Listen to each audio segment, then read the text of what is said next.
with my kiddos today, doing what I do best, driving.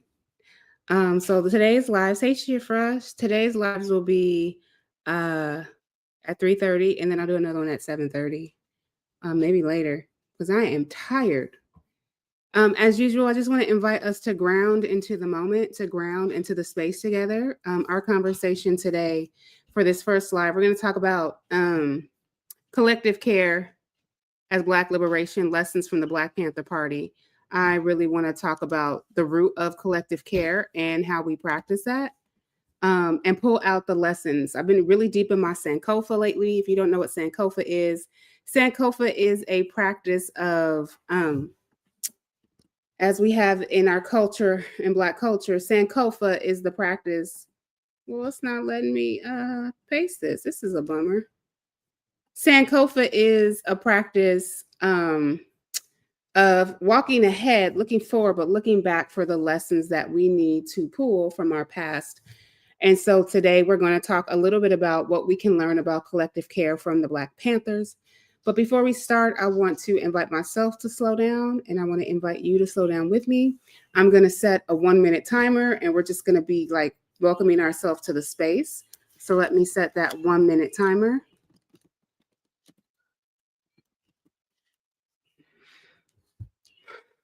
And let's take a minute to just pause and just come into our bodies. So I want to invite you to just put your phone down, hold a soft gaze, and just invite you to be in this present moment.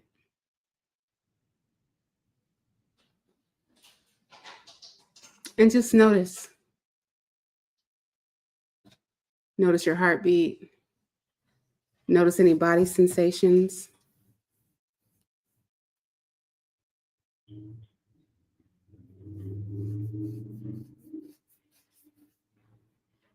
Just notice.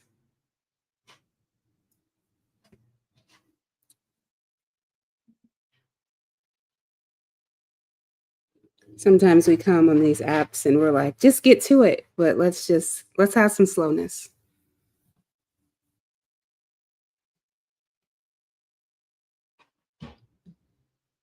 All right. And that was 1 minute. Hey, Sam, thanks for being here today. A beautiful article you wrote on Substack yesterday, Sam. I even went live about it. So we got some friends on Substack, some friends on Instagram, YouTube, and Facebook. For those of you who don't know, all of our lives go to our YouTube account, Heal Your Way Forward. So if you go to Heal Your Way Forward on YouTube, every live I've done, you can find from this last month on our YouTube channel. All right, so here we go. Let us have our conversation. So one of the things that we're being called to in this iteration of liberation is collective care, not individualism. Individualism is dying with the system. Any of the behaviors that we have in white supremacy culture or aspects of us and assumptions of white supremacy culture, all those behaviors are actually getting torn down just like the system. So we say the system is functioning the way it's supposed to be, but now when you look at astrology and you look at where we are today, it's time for it to collapse. So the behaviors of the people also collapse. What do you mean the behaviors of the people? Well, I call them process addictions, and we call them white supremacy culture. Perfectionism, urgency, all or nothing thinking, all of those behaviors that were rooted in whiteness, the old way is falling. And what we're doing though, instead of letting it fall because we don't want to collapse as a collective, we are clinging on to them, not feeling with our bodies. We are just trying to hold on, but rugged individualism is dying. And as a Black woman who grew up learning and living what Black liberation is, it had me thinking about collective care. And collective care is something that's not practiced widely in white culture. And I know this as someone who facilitates and curates a space with white bodies. That care is hard because you got a whole bunch to work through because it may not have been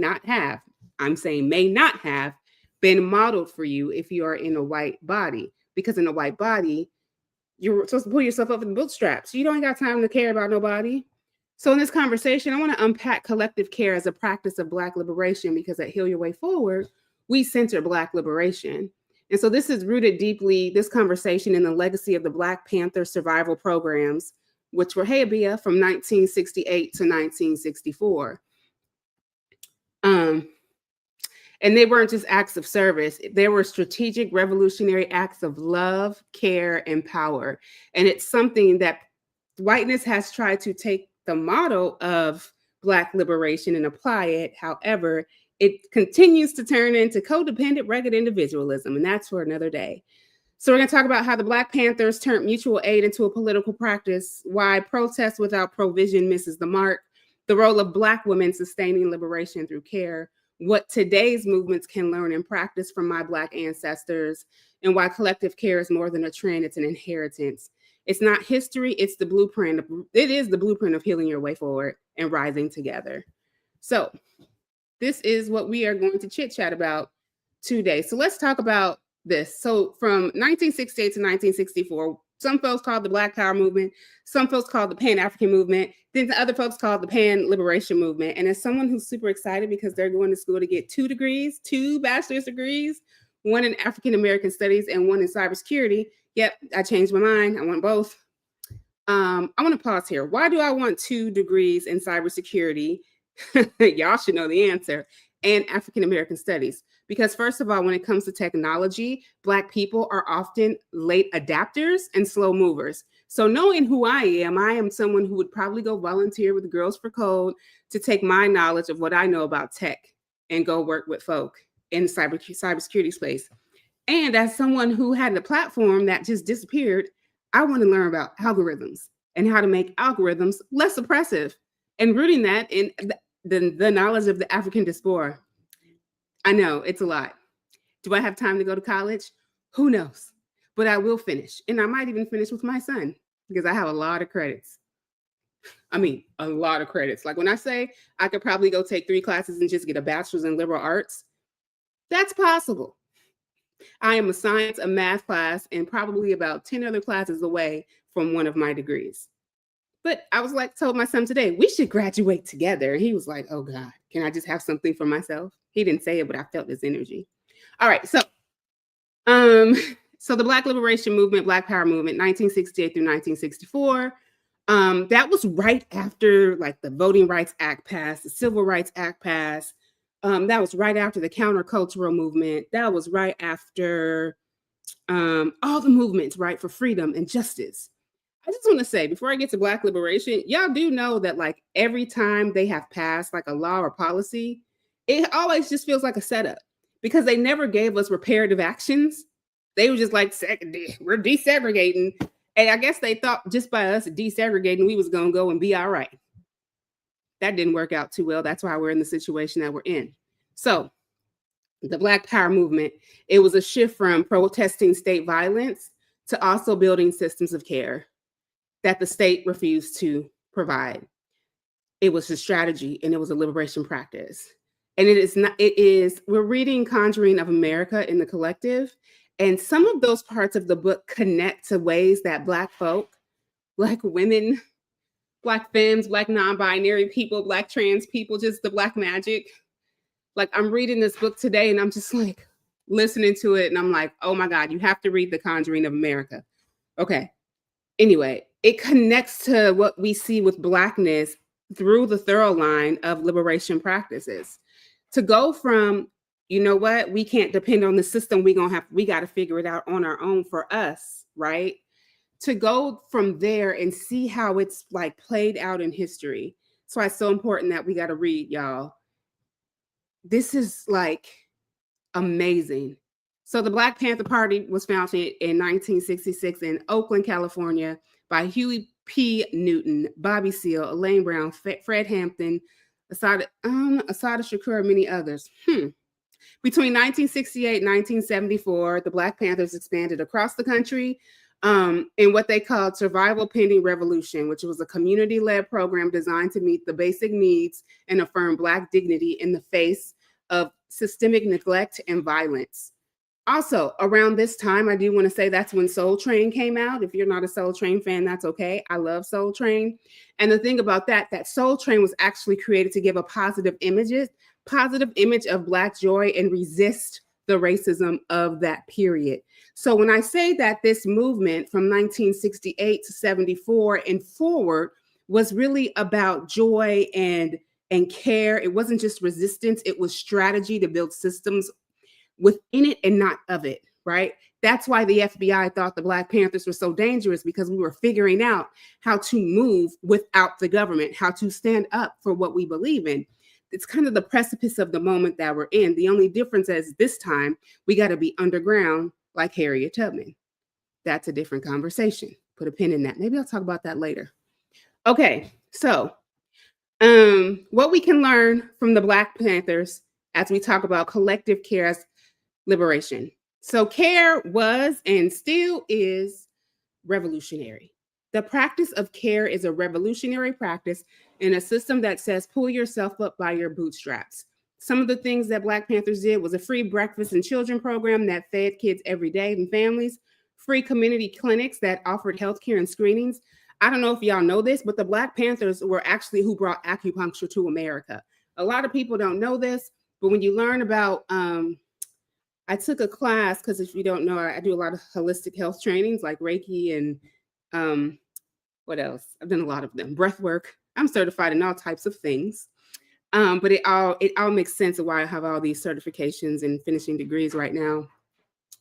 But I learned in a cupping class, because I had bought these some cupping, homemade cupping class, that Huey P. Newton, hey Reagan, thanks for being here. Huey P. Newton and a few others went over to learn the art of acupuncture and brought that back to America as a practice of healing. And a lot of people don't know that they brought that here first. And when you take acupuncture classes and coursework, you actually learn that as well. I thought that was so beautiful. So when I read free community clinics and healthcare screenings, I'm like super inspired. They had free grocery and clothing drives to serve the needs of the people. They built liberation schools and ran voter education programs. So the lesson in this from the Black Panthers is that liberation is not protest and resistance. It is provision. How do we provide? When institutions gaslight us, when institutions deny our right to free speech, we have to learn to take care of each other, because it's reclamation of care and it is a resistance strategy. What else we learned from the Black Panther Party is that mutual aid was not optional, it was strategic. The Black Panthers knew that collective care was the way to build power within. Mutual aid was how they built trust in Black neighborhoods, and it was not self-care, it was not codependency, it was interdependence, the beauty of what you can learn when you really slow down and listen. So what I learned when I think about mutual aid is not optional, it's strategic. We have a community of care practice. Someone in our collective has a need, we all do our best to meet that need. What is the best example? I have 3 examples that actually supported 3 generations of my family in through the same 3 weeks. This was when I tell you that I've been living off of collective care mutual aid. I have been living off of collective care mutual aid for up to a year. And I believe that the universe and the ancestors are about to make a shift, because there's a bigger vision now. So first it was me. No, first it was my son, Micah, who needed help with college supplies. I ain't got it. We sent an email. He had built his wish list. Everything that my son needed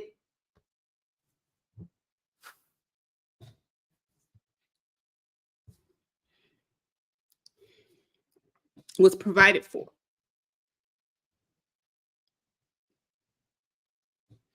Then my phone got cut off. I didn't have it, so I had to ask for help. My phone is on. And then a family member couldn't pay their rent. And we raised enough money to help them pay their rent. And the money that was left over, they said to give it to somebody else. So we were able to take the rest of the money and give it to other people. And I get emotional because care is a practice. And since March of this year, as a collective, we've raised close to $30,000, not to just make sure I'm taken care of, but members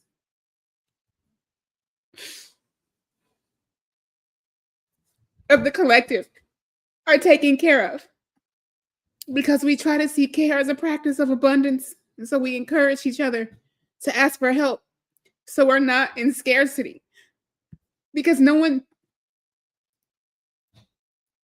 And when I read about the Black Panthers, and when I read Conjuring of America and other books by Black women, this is a liberatory practice to make sure that your people are taken care of. Even yesterday, there was a member who's trying to get to a work training. Not only can she get to a work training, but she has housing. Like, this is why I'm so passionate about collective care being the practice of liberation, and why mutual aid matters. It's not that people are out here trying to scam people. It's how do we make space to make sure that people are cared for? And it is messy because it can also come with some people having expectations that their needs aren't being met. And we do our best. I mean, even this week, there's two more needs that we have to email out tonight, because tomorrow is our White Bodies for Collective Impact session, where we get on the call together and we send emails and text messages to friends and families to help people on a spreadsheet that we have, because that's how important it is for us. So just seeing ancestral practice, listening to an audiobook, seeing it in writing with the Black Panthers, and then my lived experience, how like I wanted to becoming a cheerleader, like watching my mom and my grandmother fundraise for me to get cheerleading uniforms. This is where this practice comes from for the Heal Your Way for a Collective. It's me like, oh, I seen people. They was like, you know, my grandmother, who was alive during Jim Crow, would iron shirts for people to pay for my cheerleading uniforms.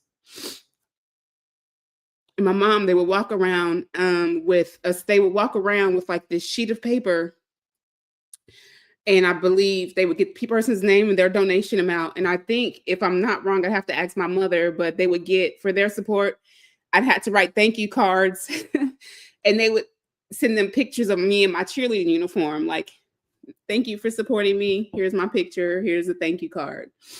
And also, I understand that why care is such a beautiful practice, because I see what's possible. I see the possibilities, and it's an ancestral practice as well.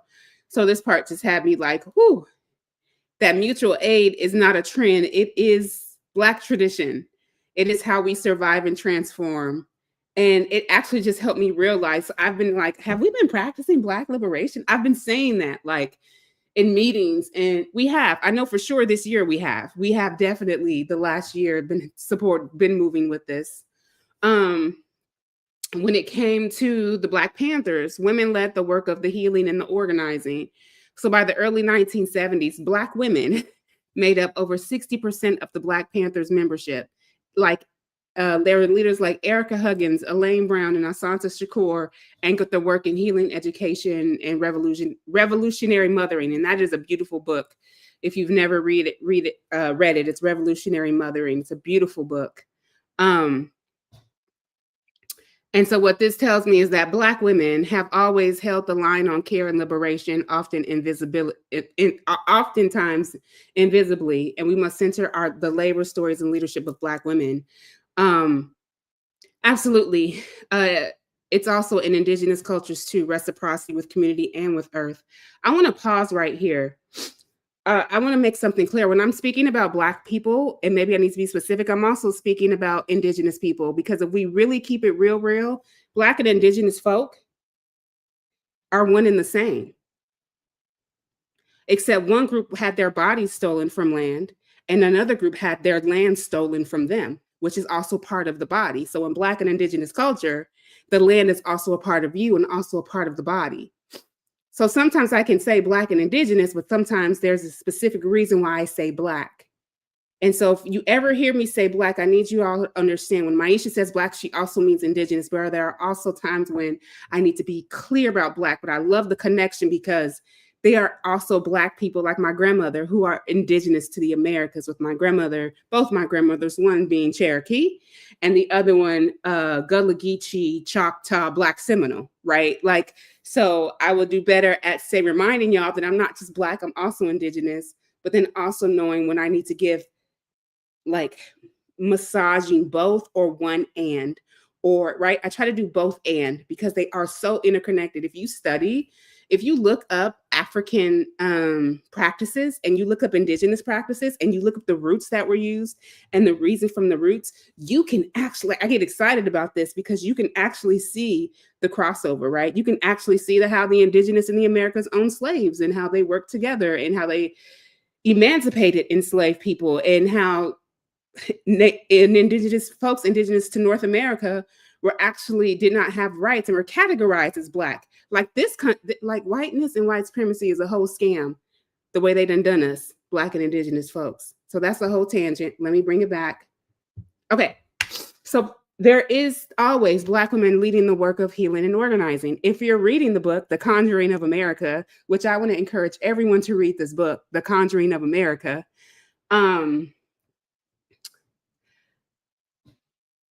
that's all it talks about. Gosh. Black women just always just mothering and loving and nourishing and nurturing. It is so innate in Black women. And it's also exhausting, keeping it real. And also, it's a gift. Because you know what? I don't remember my grandmother complaining. I remember her praying, humming, reading Bible scriptures. It was so serious that every morning I said the Lord's Prayer, and every night I said Psalms 23.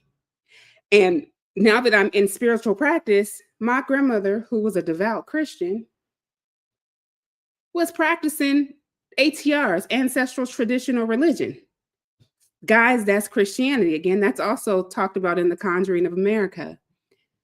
This road trip with my kids really reminded me how powerful the Black collective is and how powerful it is to be Black and Indigenous and reclamation in this work of liberation. This is why when people say things to me like, they call me a woman of color, I'm a Black woman. I'm a Black and Indigenous woman. Well, why are you separating it? Because you're afraid to say Black and Indigenous. So it's easier to clump me in a category than to actually help me proclaim and reclaim my Blackness. But ain't no stopping it now because I'm Black, Blackity Black, and oh boy, I don't know how this is going to work out. But in the season where we have an administration that we have, the most powerful thing that I can do is stand in my Blackness and encourage us to take care of each other, to encourage us to center pro-Black liberation and Black solidarity and not whiteness and white supremacy. It's not popular, but as James Baldwin said, love is never a popular movement. But to be Black is to be of love. If you have ever known a Black person in your life, the myth that Black people are going to turn on white people if Black people were free, that ain't never happened. The only reason why we revolted is because we were fighting for our freedom. So, what else did we learn from the Black Panther Party? My point number 4, healing justice was already happening. So the Black Panthers did not use the language of healing justice, but that's what they were doing, creating safety, restoring agency, and interrupting generational harm. They did not call it healing justice. And this is the thing about whiteness and co-opting movements, is that whiteness will go and learn something from some Indigenous people and some Black people and put a whole new spin. So Indigenous folks can talk about land reverence and caring for the land, and then it turns into environmental activism. And you're just like, what? Or they'll take like land sovereignty and turn it into something. I don't know. Give me something, y'all. Something that the white man has turned into something that means the same exact thing, but he just needs to make a profit. You feel me? It wasn't called healing justice, but that's what the Black Panthers were doing. They were building safety, restoring agency, and interrupting generational harm. That is why the FBI took out Fred Hampton. That is why the FBI took out, oh my God, it's so many. The Sacred, yes. Huey P. Newton, they set him up. Bobby Seale is still alive. Praise the ancestors. Elaine Brown is still alive. Praise the ancestors. Assata Shakur is still alive in Cuba. Praise the ancestors. Yeah. All right. Yes. Because yes, whiteness takes the spirit out of everything. That's in the sacred. I love that, Reagan. That is why, like, people look at me like a weirdo, because they're like, you get so emotional. It's like, and then when you're online, something's taking over. Baby, if the ancestors want to work, I just have to use the sermon and say, now's the time or now's not the time. And so we don't want to go there either right now. So the lesson in healing justice from the Black Panthers, although it was not called that, is collective care isn't new, it is ancestral. We are carrying forward what they already knew.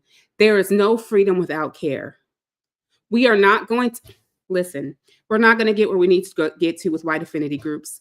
I have died on that hill and I have been called all types of things. Like Serge showing up for racial justice, how they're telling white people not to put the labor of liberation and anti-racism on Black people, but you cannot be the problem and the solution, Serge. You cannot be $1 million nonprofit, but not putting money in the hands of the Black folk who actually built this movement off their backs, just like we built this country. I don't do white affinity groups. Some people would say that the Heal Your Way Forward Collective is a white affinity group, and I beg to differ because we have bodies of culture, because we have work to do, and we also have the group with the white bodies, and it's actually all of us are in one group except bodies of culture. We got to be in our own group because we just got to. That's all I'm gonna say. That's it. That's it. And we still come together. We come together with movie nights. We come together with direct compassionate communication. So it's not just desegregation. It's actually practice. White bodies, let's do our work. Bodies of culture, let's do our work. Let's come together and do our work, because when there's a need, all of us are coming together with care. Right? We all get to do that. We all get to be present. So based on the lessons of the Black Panther Party, what are we learning? That collective care today needs to be reclaimed. Our movements, whether it's mutual aid collectives, peer support collectives, healing justice networks, grassroots organizations, we're all continuing this tradition. Whatever group you're in, hopefully your group is continuing this tradition. If your group does not have Black or Indigenous people in the forefront of your collectives, I need you to run.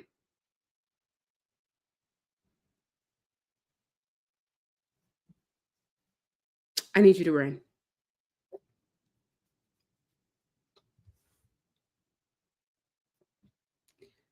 Yeah, I'm sorry. It's going to make a lot of people uncomfortable saying this when I say this publicly, but white people should not be leading liberation work. History has showed us that time and time again.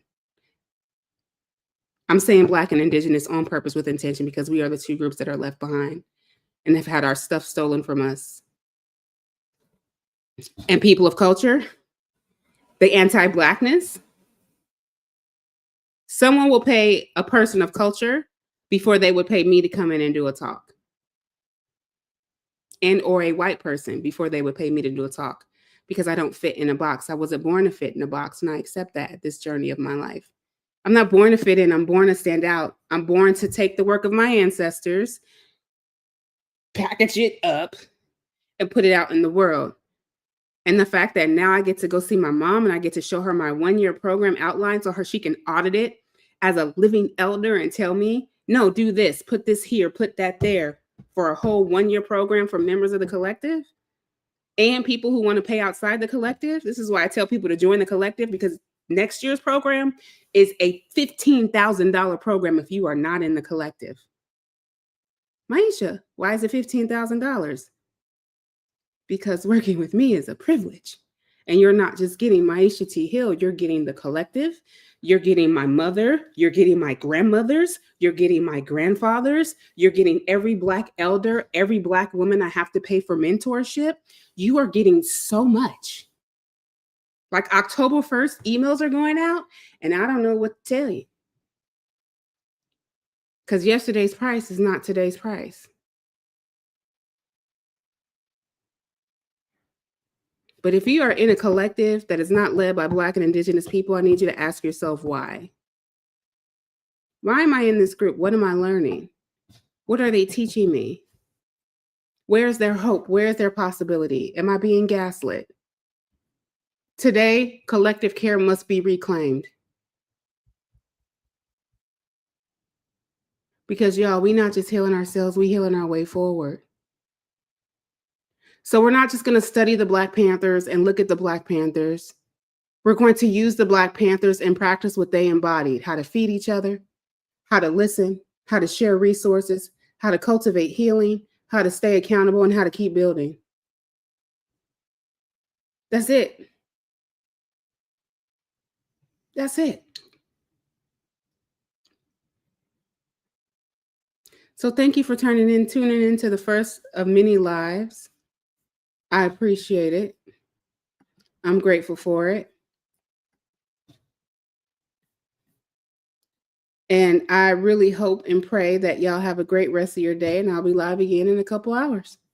Much love to you, and peace.